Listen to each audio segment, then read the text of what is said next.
అత్త తల్లి కాలేదు, కోడలు కూతురు కాలేదు అన్న మాట మీద నా అభిప్రాయం అయితే చెప్తానని చెప్పాను కదండీ! వీడియో నచ్చితే అయితే లైక్ చేయండి. మన ఛానల్ అయితే సబ్స్క్రైబ్ చేసుకోండి. ఇది నా అభిప్రాయం మాత్రమేనండి.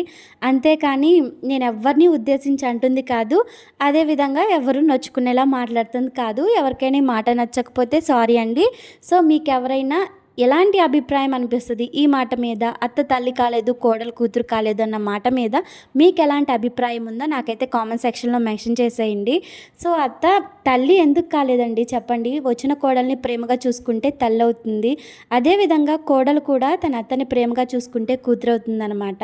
సో, ఎన్నో ఏళ్ల అనుభవం ఉన్న అత్తే అన్నిటికీ సర్దుకుపోకుండా ప్రతి చిన్నదానికి కోడల మీద తగు వేసుకుంటే ఇక ఇప్పుడే కొత్తగా వచ్చింది తనకన్నా చాలా చిన్న వయసులో ఉన్న కోడలు ఇంకేం అర్థం చేసుకుంటుంది చెప్పండి? తల్లిగా అట్లా కాదు ఇట్లా అని నచ్చ చెప్పాలా?